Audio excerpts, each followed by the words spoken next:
సూర్యదేవులు ఉంది. ఆ సూర్యదేవుల బాడీని చూసి సంపూర్ణంగా రథం మాదిరి ఆ రథం మాదిరి చూసి ట్రైనింగ్ మన రాజ్యంలో కూడా ఇలాంటి రథం మాదిరి ఉండాలని చెప్పేసి ఇక్కడ మన ఎదురుగా కనిపిస్తున్న రాజ్యరథం నిర్మాణం చేస్తాడు విజయానికి గుర్తింపు. అప్పట్లో రాజరథం టోటల్ హైట్ వచ్చేసి 26 అడుగులు ఎత్తుగా ఉండేదండి, 26 ఫీట్ హైట్. ఇది ఇది ఇది ఇప్పుడు మనం 16 ఫీట్ హైట్ మాత్రమే చూస్తున్నాము. 10 అడుగుల గోపుర భాగం అక్కడ ముందు రైతులు అన్ని చేశారు కదా, అలాంటి స్ట్రక్చర్ ఉండేది. అది న్యాచురల్గా డ్యామేజ్ అయిందండి.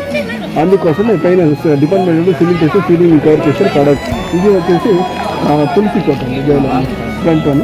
ఇది మరొక పెద్ద కట్టకం ఉంది. ఇంతకుముందు ఇక్కడ ఒక దీప స్వభావం ఉండేది, అది న్యాచురల్గా డ్యామేజ్ అయింది. తర్వాత ఇక్కడ మధ్యలో ఒక చిన్న కట్ట కనిపిస్తుంది. ఇది వచ్చేసి నైవేద్య పీఠం అండి, దేనికి దర్శనం పెట్టడానికి. తర్వాత ఈ రథం వెనుక భాగంలో ఒక కట్ట కనిపిస్తుంది.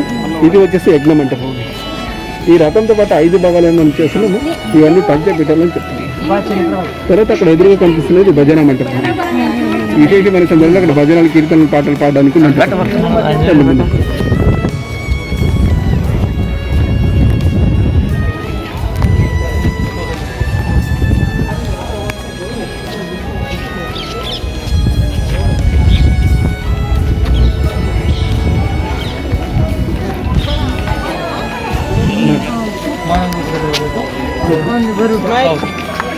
తర్వాత ఈ యొక్క భాగంలో ఒక యుద్ధం జరుగుతుంది. ఆ యుద్ధం పేరు వచ్చేసి తల్లికోట యుద్ధం అని చెప్తాము. 1565లో 5 యుద్ధాలు చూద్దాం. అంటే అహ్మద్నగర్, గోల్కొండ, బిజాపూర్, బీదర్, బీరర్ అని చెప్పేసి 5 యుద్ధాలు చూద్దాం. ఒకటిగా చేరి విజయం పైన దాడి చేశారు. ఆ దాడిలో విజయాలను కోల్పోయింది. కోల్పోయిన తర్వాత 5 యుద్ధాలు తర్వాత ఇక్కడ మనం చూడొచ్చండి. ఈ రథం ముందర 2 ఏనుగుల చిత్రాలు మనం చూస్తున్నాము. ఇంతకుముందు ఇక్కడ ఒరిజినల్గా 2 గుర్రాల బొమ్మల చిత్రాలు లేవు, రథంని లాగే రూపంలో. యుద్ధాల తర్వాత డ్యామేజ్ అవుతుంది. తర్వాత తవ్వకంలో దొరికినట్టు ఏనుగులు ఇక్కడ తెచ్చి పెట్టారు. ఇక్కడ ఒరిజినల్గా గుర్రాలు ఉన్న సాక్షి మనం ఇప్పుడు కూడా చూడొచ్చు. ఈ ఏనుగులు వెనుక భాగంలో గుర్రాలు తోక మరియు కాళ్ళకి. తర్వాత ఇక్కడ అంతా రంగులు కనిపిస్తున్నాయి చూడండి. రథానికి గ్రీన్ సుమారు 500 సంవత్సరాల పెయింటింగ్ అండి. ఇంతకుముందు ఇదంతా కలర్ఫుల్ చారేట్. తర్వాత సంతోషంగా అంతా చెడిపోయింది. తర్వాత ఈ చక్రాలు మాత్రమే తిప్పాలని చెప్పింది కదా. ఇక్కడికి వచ్చిన టూరిస్ట్ పెద్ద రోజు తిప్పి పడకూడదు అని చెప్పేసి కింద గ్యాప్ సిమెంట్ వేసి లాక్ చేస్తారు. తర్వాత ఇప్పుడు అవును మేడం, అక్కడ గ్యాప్ ఉంచారు. తర్వాత ఈ కరోనా వచ్చింది కాబట్టి మనం టచ్ చేయకూడదని చైన్ సిస్టమ్ కూడా చేస్తారు. తర్వాత లోపల మూర్తి లేదండి. ఇంతకుముందు ఆ మూర్తి వచ్చేసి ఇలా ఉండేదండి రథం మధ్యలో. తర్వాత తిరుమలదేవి అని చెప్పేసి చిన్నదేవి చేసి ఒక ఫేమస్ డాన్సర్ అండి. ఆమె నృత్యం చేయడం కోసం ఒక మంటపాన్ని నిర్మాణం చేస్తారు. ఈ యొక్క మంటపంలో పెద్ద పెద్ద స్తంభాలు 56 ఉన్నాయండి. ప్రతి స్తంభం చిన్న స్తంభాలు కూడా మనం చూస్తున్నాము. ఇప్పట్లో ఒక మ్యూజిషియన్స్ ఒక డ్రమ్స్ మంచిలో చిన్న చిన్న కర్రలతో వాయిస్తారు కదా, అలాగే అప్పట్లో చిన్న చిన్న గంధం కర్రలతో ఒక్కొక్క ఎక్స్పర్ట్స్ మ్యూజిషియన్ ఒక్కొక్క స్తంభం నిలబడి చిన్న పిల్లలపైన వాయించేవారు. 56 జనం ఒకే తీరు వాయించినట్టు ఆ వాయించే శబ్దం వచ్చేసి 1/2 కిలోమీటర్కి ఎక్కువ దూరం వినిపించేది. ఒక శబ్దానికి అనుగుణంగా చిన్నదేవి నృత్యం చేసేది. ఆమె నృత్యం చేసేటప్పుడు సామాన్య ప్రజలు ఆ నృత్య దృశ్యాలు చూడకుండా ఉండాలని చెప్పేసి దీనంతా పరదాలు వేసి కట్టారు. ఎలా కట్టాలి చెప్తాను నేను దాని గురించి. తర్వాత ఇక్కడంతా పై పైన స్టోన్ కనిపిస్తుంది కార్నర్లో, అక్కడ పరదాలు కట్టేవారండి. తర్వాత ఈ మంటపం చుట్టూ కింద భాగంలో మధ్యలో గాజుల్లాగా డిజైన్ కనిపిస్తుంది. ఇక్కడంతా హోల్స్ ఉన్నారు.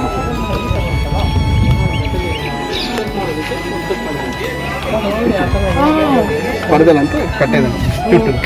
తర్వాత విశేషమైన సందర్భంలో మట్టి దీపాలు వెలిగించాలి లైటింగ్ ఫర్ డెకరేషన్ కోసం.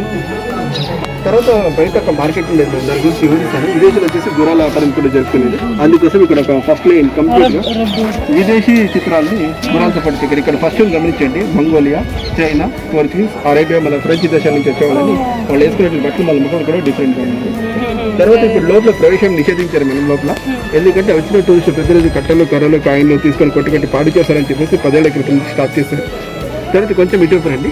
వీళ్ళ లోపల చూడండి ఎర్ర బొమ్మల దృశ్యాలు కనిపిస్తుంది. ఆ బొమ్మలు చూసి ఒక తాళ తబలా మృదంగం పెట్టారు. ఆ సమయంలో నేను చిన్న పిల్లలు ఉన్నాయి. దానిపైన ఇప్పుడు మనం వేలతో వాయించి కూడా అదే రకంగా శబ్దం వస్తుంది, బట్ నా పిల్లలు. తర్వాత ఇది సపోర్టివ్ పిల్లర్ మనం. తర్వాత లోపల కొత్త స్తంభాలు కూడా రెడీ చేశారు. దీనిలాగే సిగ్నల్గా ఇది చేయాలని, కానీ అలా చేయడం కాలేదు, కుదరలేదు. అందుకోసం అలాగే ఆపేశారు. తర్వాత అప్పట్లో ఆలయ నిర్మాణపురంలో ఇలాంటి ఒక మోడల్ రెడీ చేశారు మనం. ఆ మోడల్ని రెడీ చేసుకొని తర్వాత ఈ ఓల్డ్ బిల్డింగ్ కంప్లీట్ చేశారు. ఈ టెంపుల్ చుట్టూ 10 మోడల్ రెడీ చేశారు. అక్కడ విష్ణువుని దశావతార చిత్రం చెక్కారు. తర్వాత అక్కడ ఎదురుగా ఒక కొండ కట్టించింది. ఆంజనేయ పుట్టిన స్థలము. రామాయణంలో ఒక కిష్కింద ప్రదేశం వస్తుంది కదా, ఆ ఏరియా అంతా ఇదే అండి. పైకి ఏదైతే వెళ్ళండి, కింద నుంచి పై దాకా వెళ్ళాలంటే కొండ మధ్యలో ఒక తెల్ల దావ కనిపిస్తుంది. 500 ఇవే ఇది డావా స్టెప్స్ అక్క పైన షెల్టర్స్ అవి ఎండ పడకుండా షెల్టర్స్. అదంతా 575 స్టెప్స్ ఉన్నాయండి, 575 స్టెప్స్. తర్వాత అక్కడ గమనించండి ఒక వైట్ టెంపుల్ కనిపిస్తుంది కదా, ముందు చూడండి ఫ్లాగ్స్ ఉన్నది. ఆ ఫ్లాగ్స్ నుంచి ముందుకు చూడండి రైట్ సైడ్ డౌన్ కనిపిస్తుంది. ఆ డౌన్ అలాగే చూడండి హనుమాన్ సైడ్ ఫేస్ లా కనిపిస్తుంది. ఈ చెట్టు కాయ చేస్తుంది 160 సంవత్సరాల ఎక్కువగా ఉంది.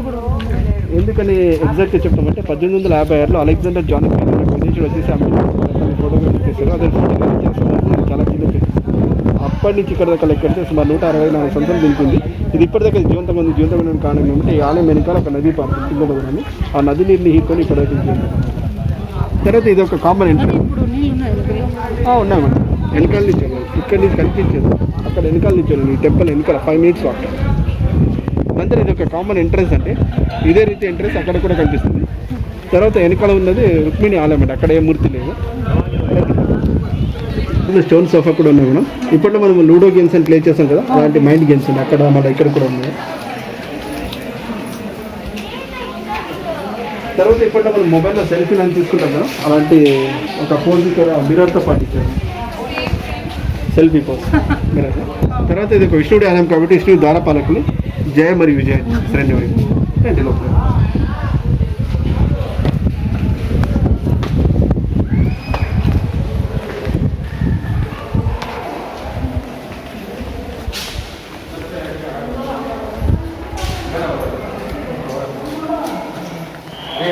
తర్వాత మనం ఎంట్రెన్స్ చూసాం కదా జయ మరియు విజయమూర్తిని, అలాగే ఇక్కడ జయమూర్తి మిగిలిపోయిందండి, విజయమూర్తి కంప్లీట్గా డ్యామేజ్ అయిందండి.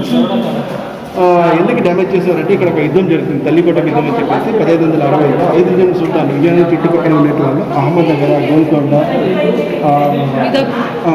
బిజాపూర్, బీదర్ అని చెప్పేసి వాళ్ళు ఏం చేశారంటే ఒకటే చేరి విజయనగరం దాడి చేశారు. ఆ దాడిలో విజయం కోల్పోయిన తర్వాత 5 జన్ సుల్తాన్ వచ్చేసి 6 నెలల పాటు ఏనుగుల సంతకమైన ముత్యాలు రత్నాలు వజ్రాలకు దోపిడీ చేశారు. దోపిడీ చేసిన కాకుండా ఇక్కడ మూర్తిని స్మారకాన్ని గోపురాన్ని పాటు చేశారు. అందులో ఒక భాగంగా డ్యామేజ్ చేశారు. తర్వాత హిందూ ధర్మం ప్రకారం మూర్తిని ప్రతిష్ఠించే ముందు మూర్తిని కూర్చోబెట్టే కింది జాగా తగ్గుల భాగాన్ని నిర్మాణం చేశారనమాట. ఆ తగ్గుల భాగంలో ముత్యాల రత్న వజ్రంతో పాటు నవరత్నాలు వేసి తర్వాత మూర్తిని ప్రతిష్టాపన చేశారు. ఎందుకంటే నవగ్రహ దోషాలు మూర్తి పైన పడకుండా ఉండాలని చెప్పేసి. యుద్ధాల తర్వాత ఏంటంటే ఆ సుల్తాన్ హిందూ ధర్మంపై నమ్మకం ఉండదు, అందుకోసం ఆ మూర్తిని పగలబట్టేసి అక్కడ నమ్ములు వేసి పట్టుకెళ్తారు. హిందూ ధర్మ ప్రకారం ఒకటి మూర్తి పగలపెడితే మళ్ళీ దానికి పూజలు జరగవు. అలాంటి డ్యామేజ్ అయిన మూర్తిని ఇక్కడ నుంచి మ్యూజియంకి షిఫ్ట్ చేశారండి, మ్యూజియం. తర్వాత కొందరు చెప్తున్నారు విఠలమూర్తిని తీసుకొని మహారాష్ట్ర పండితపురంలో మరుప్రతిష్ఠాపన చేశారని. ఎందుకంటే అక్కడ పూజలు జరుగుతున్న సందర్భంలో కన్నడ విధానంలో పదాన్ని ఉపయోగిస్తారు కాబట్టి అలా చెప్తున్నారు, కానీ దీని సమస్యలు ఎవిడెన్స్ లేదు, ఇంత నమ్మకం మాత్రం. తర్వాత ఇది కూడా డ్యామేజ్ అయిందండి, మళ్ళీ రిమూవ్ చేసుకొచ్చే కింద గొంతు మళ్ళీ కింద వల్ల సిమెంట్ వేసి లాక్ చేస్తారండి. లోపల ఏమైనా అమలైన అవసరం లేదు. మంచిగా గర్భవతి నుంచి మనం బయటికి చూస్తే ఆదిరత్న అక్కడికి వాహనం గైడా కనిపిస్తుంది face to face, face to face. తర్వాత ఈ వర్క్ అంతా రెనోవేట్ చేశారు. తర్వాత ఇక్కడ చూడండి ఈ సమయంలో. తర్వాత ఇక్కడ చూడొచ్చు బాలకృష్ణుడు వెన్నకృష్ణుడు మన డాన్సింగ్కి. తర్వాత లోపల ఏం మూర్తి లేదు, మనం ఇక్కడ ఒక దావల్ చేసుకున్నారు నడిచేదానికి, కింద భావన మీద చేసుకున్నారు. ఎందుకంటే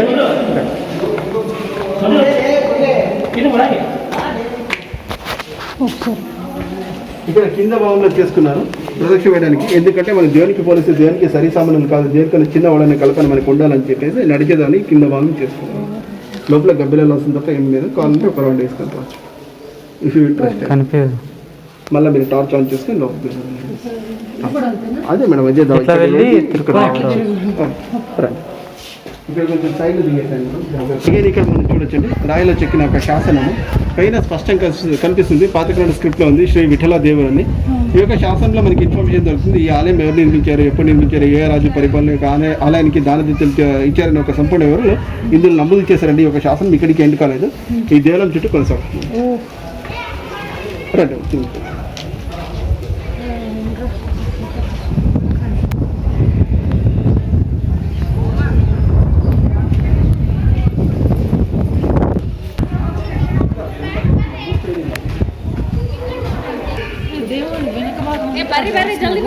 అది తీసుకున్నాము.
ఓకే